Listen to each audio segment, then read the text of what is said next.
तहसीलदार लाठी रोशन लाल बख्शी मुर्दाबाद मुर्दाबाद तहसीलदार लाठी रोशन लाल बख्शी मुर्दाबाद मुर्दाबाद तहसीलदार लाठी रोशन लाल बख्शी मुर्दाबाद मुर्दाबाद तहसीलदार लाठी रोशन लाल बख्शी मुर्दाबाद मुर्दाबाद मन्नूवाद नहीं चलेगा मन्नूवाद नहीं चलेगा मन्नूवाद नहीं चलेगा मन्नूवाद नहीं चलेगा मन्नूवाद नहीं चलेगा मन्नूवाद नहीं चलेगा बहुजन समाज पार्टी जिंदाबाद। दलितों पे अत्याचार बंद करो बंद करो दलितों पे अत्याचार बंद करो दलितों पे अत्याचार बंद करो दलितों पे अत्याचार बंद करो तानाशाही नहीं चलेगी अफसरशाही नहीं चलेगी तानाशाही नहीं चलेगी अफसरशाही नहीं चलेगी पंच सरपंच को खाते में नहीं रखा, किसी मोहतज गांव के लोगों को खाते में, कभी किसी बारे में सलाह मशवरा नहीं हुआ।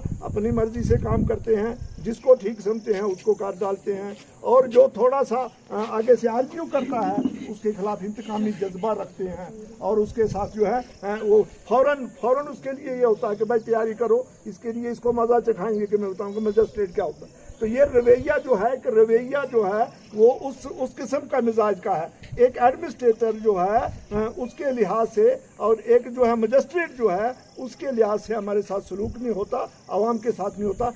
जो है बड़ा घटिया समझा जाता है लाठी के लोगों को, गरीब लोगों को, और शेड्यूल कास्ट लोगों को, एससी को, और ख़ास तौर पर जो है कम्युनिटी वाइज हर किसी के लिए कमेंट्स किए जाते हैं। मुसलमानों के लिए तालिबान का लफ्ज़ है, ये तालिबान है, ये जो ये माशे हैं, ये फलाने हैं, ये फलाने, तो उनको, और ये है ये बदतमीज़ है। सारे लाठी के लोग ऐसे हैं, इनको तमीज़ नहीं है, इनको ये गंदे हैं, इनसे नफरत है, बूट बाहर खोलो, अंदर किसी को आने नहीं देना, इस किस्म के कुछ है सख्त रवैया, जिसकी वजह से आम लोगों में रोज है।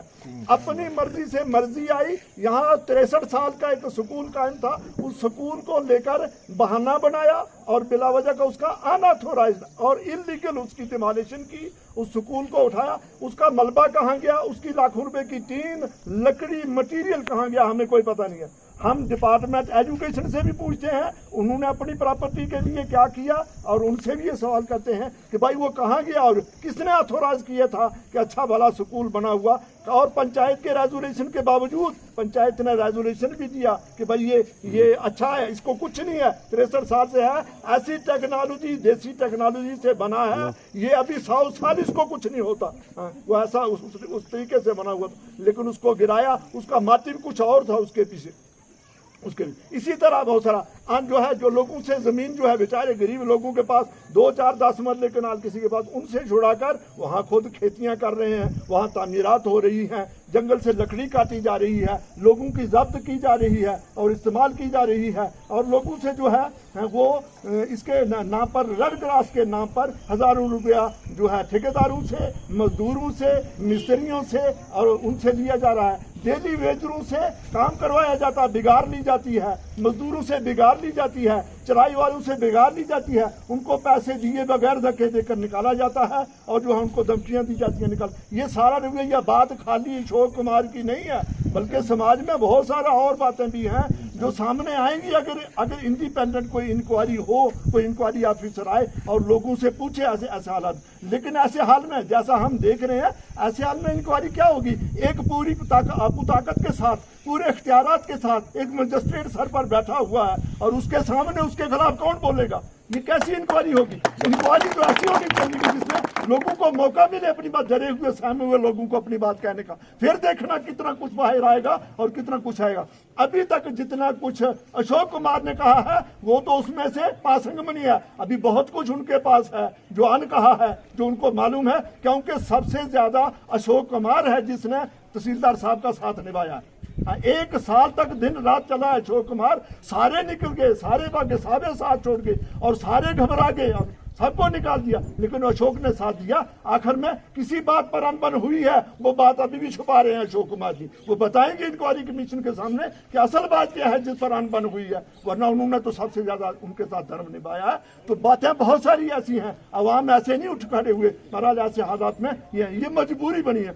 आज भी जो प्रेस कॉन्फ्रेंस है ये मजबूरी के आलम में है। हम गुजारिश करते हैं एडमिनिस्ट्रेशन से, हम टकराव बिल्कुल नहीं चाहते, हमारा तहसीलदार साहब से लेना देना नहीं, उनसे जिद नहीं है, वो at the verge of retirement हैं, हम नहीं चाहते उनको नुकसान पहुंचे उनको। लेकिन ऐसा भी नहीं है कि वो अपने अख्तियारात के साथ वहाँ मौजूद रहे और फिर उसके साथ आप समझें कि फिर भी समझौता हो और फिर इंक्वायरी भी हो। ये कैसी इंक्वायरी है? और इसके साथ यहाँ ऐसे ऑफिसर जो उनके साथ दिन रात रहते हैं, उनके जरिए से इंक्वायरी होगी, वो भी कोई मायने नहीं रखती है। इंडिपेंडेंट एजेंसी से इंक्वायरी होनी चाहिए और इंक्वायरी होने से पहले तहसीलदार साहब के अख्तियारात जो है वो कंट्रोल होने चाहिए।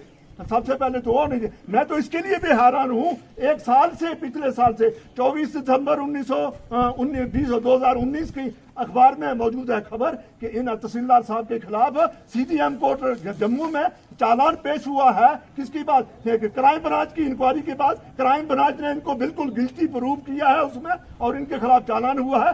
एक आदमी जो है अपनी अदालत में भुगत रहा है किसका कि जो है गलत जो है उसका कार्रवाई का जो है कार्रवाई भुगत रहा है और चालान भुगत रहा है, उसके पास पूरे अख्तियारात। ये कैसी गवर्नमेंट है कि गवर्नमेंट उसके अख्तियारात को सीमित नहीं करती? उसके अख्तियारात स्नैच होने चाहिए थे, उसको उसकी पावरें स्नैच होनी चाहिए थी कि वो इतनी पावर, बल्कि उसके बावजूद तो यहाँ वो जो है वो पावरें राजा की बरत रहे हैं। साहब कहता हूँ आओ जहाँ कर देखो, कोई इंक्वायरी करके देखे कि राजा की पावरें बरती जा रही हैं, जैसे राजा लोग करते थे रास्ते चलते को भगारी लगाना। हमारे डेली वेजरों को भगार पर लगाया गया, ये खुद बोलेंगे हमारे डेली वेजर PHE के और जो है ये बिजली डिपार्टमेंट के और उनको डेली वेजरों को उनको भगार पर लगाया गया और उनको धमकी के वरना तुम्हारे खिलाफ लिखूंगा, जो बोलता उसको।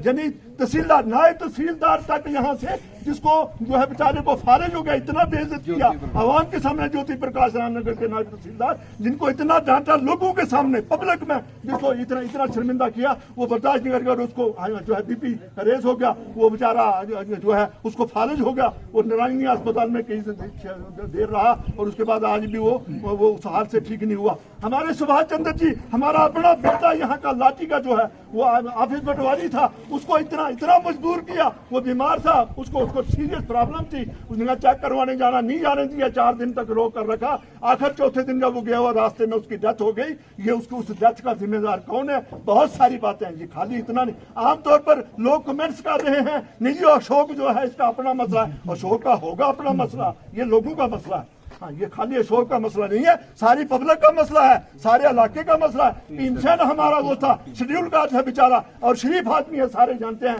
उसको यहाँ से धक्के देकर निकाल दिया और जा तो तेरी जरूरत ही नहीं है। वो अनूपर में बैठा हुआ है, हमारा लोकल यहाँ का गिरदावर है। इस तरह के कई मसाले हैं, आम लोगों को पता भी नहीं और आम लोग डर के हमारे सामने हुए जाते भी नहीं है। तो ये हमारी प्रेस कॉन्फ्रेंस इस बारे में है कि हम एडमिनिस्ट्रेशन से इस प्रेस कॉन्फ्रेंस के जरिए ये देख लें, लोग हैं सुबह से यहाँ 3 से बड़ा मैं लोगों से ये पूछूंगा कि कभी लाठी बंद हुई? कभी नहीं, कोई रवाज नहीं है। आप हाथ खड़ा करके बताएं, कभी लाठी बंद हुई? कभी जुलूस निकला? कभी आपने कोई प्रोटेस्ट किया?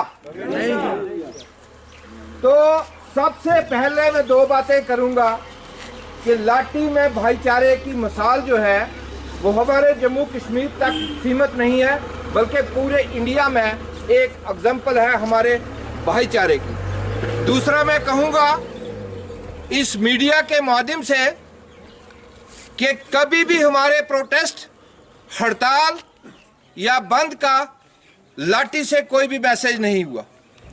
हमने हर तरीके से कंप्रोमाइज किया और हर तरीके से उसका सलूशन निकाला, लेकिन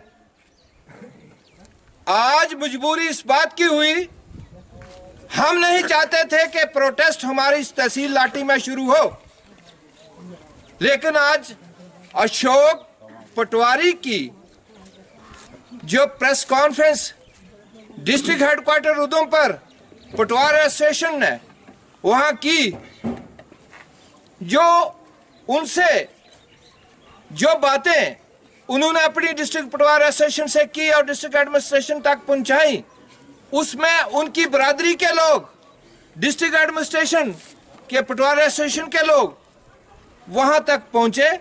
और आज यहां ये प्रोटेस्ट हमारे यंग डेवलपमेंट यूथ का सुबह एक प्रोटेस्ट हुआ, उसके बाद अलग अलग पार्टियों का प्रोटेस्ट हुआ। मैं being a sarpanch J&K government UT LG साहब को, अपने फाइनेंशियल कमिश्नर पवन कोतवाल जी को, डिवकम को, डिस्ट्रिक्ट एडमिनिस्ट्रेशन को ये मैसेज देना चाहता हूं इस प्रेस कॉन्फ्रेंस के माध्यम से कि अभी भी लाठी के लोग जो हैं इंतजार में हैं कि जो फैसला हो, जो इंक्वायरी इनिशिएट की जाए वो ओपनली हो, लोगों को बुलाया जाए, उसमें लोग बढ़ चढ़ कर हिस्सा लें। जो लोगों के साथ ज्यादतियां हुई हैं, एक अशोक पटवारी के साथ नहीं है। मैं गिन के बताऊंगा आपको, अगर रेवेन्यू डिपार्टमेंट को मैं लूंगा, सबसे पहले ज्योति प्रकाश जी जो नायब तहसीलदार थे, उनको कुर्सी पर बैठने नहीं दिया, वो अभी